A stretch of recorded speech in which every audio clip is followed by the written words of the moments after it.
West Bengal ಒಂದು ರೀತಿಯಾಗಿ ಬಿಜೆಪಿಗೆ ಈ ಬಾರಿ ಅತಿದೊಡ್ಡ ಎಡ್ಜಿದೆ. ನಮಸ್ಕಾರ ಸ್ನೇಹಿತರೆ.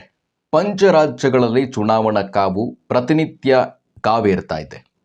4 ರಾಜ್ಯಗಳಿಗೆ ಸಂಬಂಧಪಟ್ಟಂತಹ ಸದ್ಯದ ಮಟ್ಟಿಗಿನ ಗ್ರೌಂಡ್ ರಿಪೋರ್ಟ್ಸ್ ಏನಿದೆ, ಒಪಿನಿಯನ್ ಪೋಲ್ಗಳು ಹೇಳ್ತಾ ಇದೆ, ಯಾವ ಸರ್ಕಾರ ರಚನೆ ಆಗುವಂತಹ ಸಾಧ್ಯತೆ ಇದೆ, ಯಾರತ್ತ ಮತದಾರ ಸದ್ಯದ ಮಟ್ಟಿಗೆ ಒಲವನ್ನು ತೋರ್ತಾ ಇದ್ದಾನೆ ಅನ್ನೋದನ್ನು ಈ ವಿಡಿಯೋದಲ್ಲಿ ಸಂಖ್ಯೆಗಳ ಸಮೇತ ವಿಶ್ಲೇಷಣೆಯ ಸಮೇತ ತಿಳಿದುಕೊಳ್ಳೋಣ.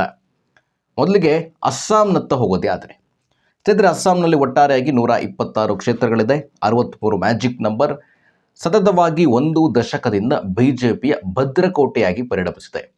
4 ಒಪಿನಿಯನ್ಸ್ ಪೋಲ್ಗಳ ಆವರೇಜನ್ನು ತೆಗೆಯೋದೇ ಆದರೆ 4 ಒಪಿನಿಯನ್ ಪೋಲ್ಗಳು ಹೇಳ್ತಾ ಇರುವಂಥದ್ದು ಅಸ್ಸಾಂನಲ್ಲಿ ಮತ್ತೊಮ್ಮೆ ಹಿಮಂತ್ ಬಿಶ್ವಾ ಶರ್ಮಾ ನೇತೃತ್ವದ NDA ಸರ್ಕಾರ ಬರುತ್ತೆ ಅಂತ. ಕಾಂಗ್ರೆಸ್ ಹೀನಾಯವಾದಂತಹ ಸ್ಥಿತಿಗೆ ತಲುಪ್ತಾ ಇದೆ ಅಸ್ಸಾಂನಲ್ಲಿ. ಯಾವ ಒಪಿನಿಯನ್ ಪೋಲು ಕೂಡ ಸದ್ಯದ ಮಟ್ಟಿಗೆ 40ರ ಗಡಿ ದಾಟತ್ತೆ ಕಾಂಗ್ರೆಸ್ ಅಂತೇಳಿ ಹೇಳ್ತಾ ಇಲ್ಲ. 35 ಹೈಯೆಸ್ಟ್ ಸಂಖ್ಯೆ ಕಾಂಗ್ರೆಸ್ ಪಡೆದುಕೊಳ್ತಾ ಇರುವುದು ಈ ಒಪಿನಿಯನ್ ಪೋಲ್ಗಳಲ್ಲಿ. ಹಾಗಾಗಿ ಕಾಂಗ್ರೆಸ್ಗೆ ಒಂದು ರೀತಿಯಾಗಿ ಕಬ್ಬಿಣದ ಕಡಲೆ ಆಗಿದೆ ಅಸ್ಸಾಂ.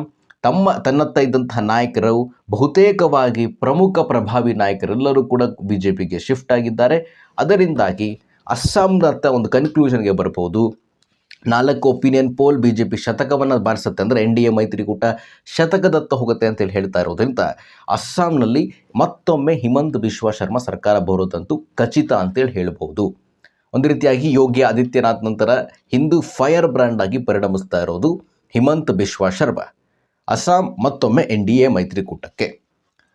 ಇನ್ನು ದಕ್ಷಿಣ ಭಾಗಕ್ಕೆ ಬರೋದೇ ಆದರೆ ನಮ್ಮ ನೆರೆಯ ರಾಜ್ಯ ಕೇರಳ ಹಾಗೂ ತಮಿಳುನಾಡು, 2 ರಾಜ್ಯಗಳು ಈ ಬಾರಿ ಚುನಾವಣೆಯನ್ನು ಎದುರಿಸ್ತಾ ಇದೆ. ಕೇರಳ ತಮಿಳುನಾಡು ಎರಡೂ ಕೂಡ ನೆಕ್ ಟು ನೆಕ್ ಆಗಿರುವಂತಹ ರಾಜ್ಯಗಳು. ಮೊದಲನೇದಾಗಿ ಕೇರಳದ ಬಗ್ಗೆ ಚರ್ಚೆ ಮಾಡೋದೇ ಆದರೆ ಇಲ್ಲಿ ತನಕ ಕೇರಳದ ಸಮೀಕ್ಷೆಗಳು ಒಂದೊಂದು ಕತೆಗಳನ್ನು ಹೇಳ್ತಾ ಇದೆ. ಒಂದು ಸಮೀಕ್ಷೆ ಹೇಳುತ್ತೆ ಆರಂಭಿಕವಾಗಿ ಬಂದ ಸಮೀಕ್ಷೆ ಮತ್ತೊಮ್ಮೆ LDF ಸರ್ಕಾರ ರಚನೆ ಆಗುತ್ತೆ ಪುನಃ ಅಂಥೇಳಿ. ಅದರ ನಂತರ ಬಂದ ಸಮೀಕ್ಷೆ ಇಲ್ಲ UDF ಬರುತ್ತೆ ಅಂತ ಹೇಳುತ್ತೆ.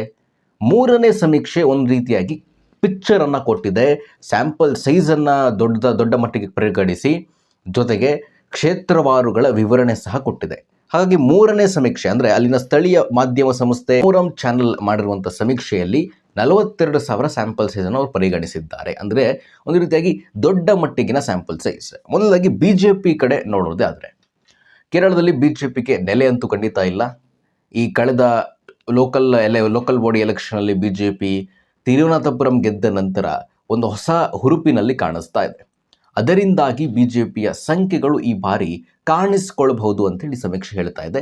1ರಿಂದ 5 ಸ್ಥಾನ BJPಗೆ. ಅದು ಎಲ್ಲೆಲ್ಲಿ? ತಿರುವನಂತಪುರಂ ಲೋಕಸಭಾ ಕ್ಷೇತ್ರದಲ್ಲಿ 2 ಸ್ಥಾನಗಳು ಬರಬಹುದು. ರಾಜೀವ್ ಚಂದ್ರಶೇಖರ್ ಸ್ಪರ್ಧೆ ಮಾಡ್ತಾ ಇರುವಂಥ ನೆಮಾನ್ ಕ್ಷೇತ್ರವು ಕೂಡ BJPಗೆ ಅಲ್ಲಿ ಒಂದು ರೀತಿಯಾಗಿ ಎಡ್ಜಿದೆ.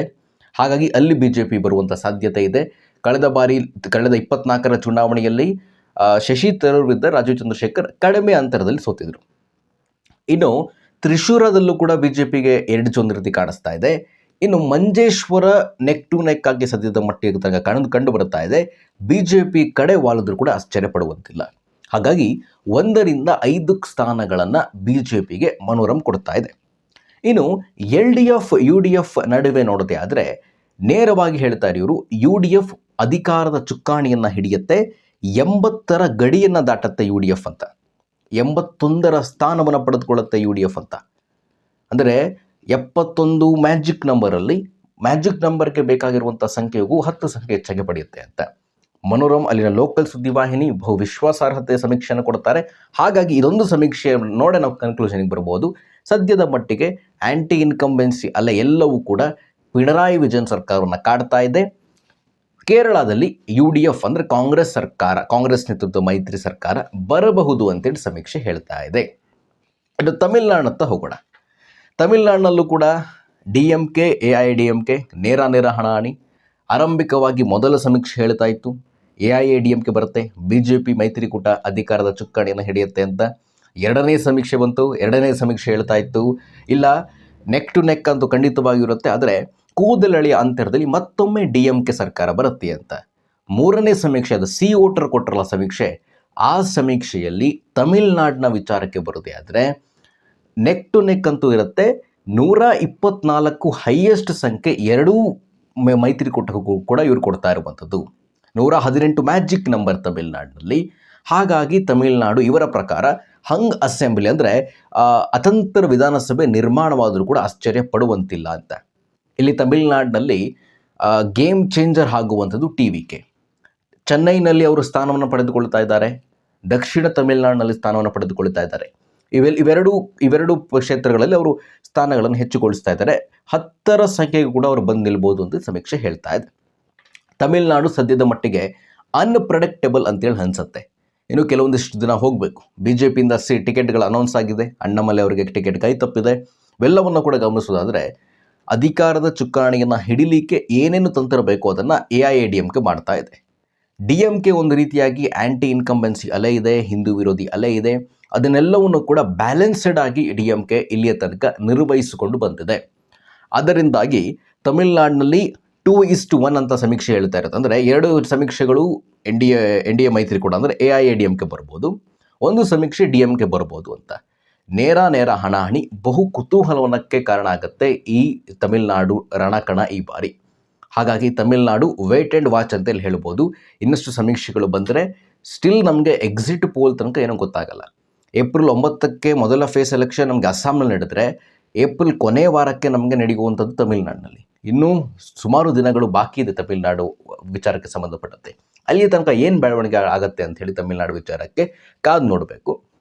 ಈಗ ಸದ್ಯದ ಮಟ್ಟಿಗೆ ನೇರ ಹಣಾಹಣಿ ತಮಿಳುನಾಡಿದೆ.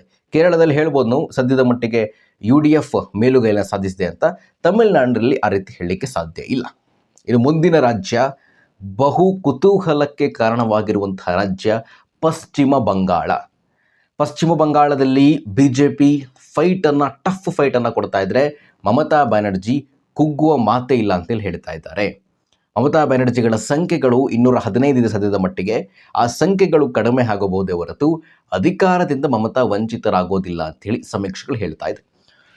ಪಶ್ಚಿಮ ಬಂಗಾಳದ ಲೆಕ್ಕಾಚಾರವನ್ನು ನೋಡೋದಾದರೆ ಮಟುಹ ಸಮುದಾಯ ಪ್ರಾಬಲ್ಯವುಳ್ಳಂಥ ಕ್ಷೇತ್ರ, SC ST ಸಮುದಾಯ ಪ್ರಾಬಲ್ಯವುಳ್ಳಂಥ ಕ್ಷೇತ್ರಗಳು BJPಗೆ ಪ್ಲಸ್ ಪಾಯಿಂಟ್. ಆದರೆ ಮುಸ್ಲಿಂ ಬಾಹುಳ್ಯ ಕ್ಷೇತ್ರಗಳು ಈ ಬಾರಿ ಮಮತಾ ಬ್ಯಾನರ್ಜಿ ಕೈ ಬಿಡುವಂತಹ ಸಾಧ್ಯತೆ ಹೆಚ್ಚಾಗಿ ಕಂಡು ಬರ್ತಾ ಇದೆ. ಮುಸ್ಲಿಂ ಬಾಹುಳ್ಯ ಕ್ಷೇತ್ರಗಳು ಅಲ್ಲಿ ಹುಮಾಯೂನ್ ಇದ್ದಾರೆ, AIMM ಇದೆ, ಇವೆಲ್ಲ ಅಲ್ಲಿ ದ್ವಿಕೋಣ ಸ್ಪರ್ಧೆ ಇರುತ್ತೆ. ಮುಸ್ಲಿಂ ಮತಗಳು ವಿಭಜನೆ ಆದರೆ ಅದು BJPಗೆ ಲಾಭ ಆಗುತ್ತೆ. BJPಗೆ ಲಾಭ ಅಂದರೆ ಅದು BJPಯ ಸಂಖ್ಯೆಗಳನ್ನು ಹೆಚ್ಚು ಮಾಡೋಲ್ಲ, ಮಮತಾ ಬ್ಯಾನರ್ಜಿ ಸಂಖ್ಯೆಗಳನ್ನು ಕಡಿಮೆಗೊಳಿಸುತ್ತಲ್ಲ, ಹಾಗಾಗಿ ಅದು BJPಗೆ ಲಾಭ ಆಗಿ ಪರಿಣಮಿಸುತ್ತೆ. ಮಟುಹ ಪ್ರಾಬಲ್ಯವುಳ್ಳಂಥ ಕ್ಷೇತ್ರಗಳಲ್ಲಿ BJP ಸಂಖ್ಯೆಗಳನ್ನು ಹೆಚ್ಚು ಮಾಡಿಕೊಂಡ್ರೆ 100ರ ಗಡಿಯನ್ನು ದಾಟತ್ತೆ.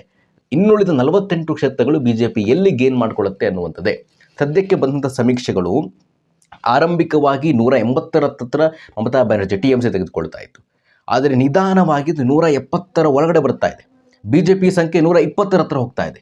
ಇವೆಲ್ಲವನ್ನು ಕೂಡ ಗಮನಿಸೋದಾದರೆ ಪಶ್ಚಿಮ ಬಂಗಾಳ ವೇಟ್ ಆ್ಯಂಡ್ ವಾಚ್ ಅಂತ ಹೇಳ್ಬೋದು. ದಿನೇ ಒಂದೊಂದು ರೀತಿಯಾದಂಥ ಸಮೀಕ್ಷೆಗಳು ಹೊರಬರ್ತಾ ಇದ್ದಂತೆ ಒಂದೊಂದು ಕಥೆಗಳನ್ನು ಹೇಳ್ತಾ ಇದೆ.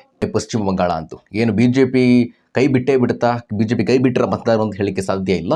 ವೆಸ್ಟ್ ಬೆಂಗಾಲ್ ಒಂದು ರೀತಿಯಾಗಿ BJPಗೆ ಈ ಬಾರಿ ಅತಿ ದೊಡ್ಡ ಎಡ್ಜಿದೆ. ಅದನ್ನು ಸೀಟಾಗಿ ಕನ್ವರ್ಟ್ ಮಾಡಿಕೊಳ್ಬೇಕು BJP. ದಿನೇ ಮಮತಾ ಬ್ಯಾನರ್ಜಿಯವರ ಜನಪ್ರಿಯತೆ ಅಲೆ ಕುಗ್ತಾ ಇದೆ. ಅದನ್ನು BJP ಯಾವ ರೀತಿಯಾಗಿ ಎನ್ಕ್ಯಾಚ್ ಮಾಡಿಕೊಳ್ಳುತ್ತೆ ಅನ್ನೋದೇ ಪ್ರಶ್ನೆ ಇರುವಂಥದ್ದು. ಈಗ ಅಧಿಕೃತವಾಗಿ 15 ದಿನಗಳ ಕಾಲ ಪ್ರಚಾರವನ್ನು ಮಾಡ್ತೀನಿ ಅಂತ ಅಮಿತ್ ಶಾ ಎಂಟ್ರಿ ಕೊಟ್ಟಿರೋದ್ರಿಂದ Paschim Bangal neck to neck BJPಗೆ ಸ್ಲೈಟ್ಲಿ ಎಡ್ಜಿದೆ. ಆದರೆ ಮಮತಾ ಬ್ಯಾನರ್ಜಿಯವರ ಸಂಖ್ಯೆಗಳು ಕುಸಿತಾ ಇಲ್ಲ. ಒಟ್ಟಾರೆಯಾಗಿ ಹೇಳೋದೇ ಆದರೆ BJP ತನ್ನ ಅಸ್ತಿತ್ವವನ್ನು ಅಸ್ಸಾಂನಲ್ಲಿ ಉಳಿಸ್ಕೊಳ್ಳುತ್ತೆ, ತಮಿಳುನಾಡಿನಲ್ಲಿ ಬರುವಂಥ ಪ್ರಯತ್ನ ಮಾಡುತ್ತೆ, ಕೇರಳದಲ್ಲಿ BJP ಇಂಪ್ರೂವ್ಮೆಂಟನ್ನು ಕಾಣುತ್ತೆ, ಪಶ್ಚಿಮ ಬಂಗಾಳದಲ್ಲೂ BJP ಇಂಪ್ರೂವ್ಮೆಂಟನ್ನು ಕಾಣುತ್ತೆ. ಸರ್ಕಾರ ರಚನೆ ಮಾಡುತ್ತಾ ಇಲ್ವಾ ಅನ್ನೋದೇ ಪ್ರಶ್ನೆ. ನಮಸ್ಕಾರ.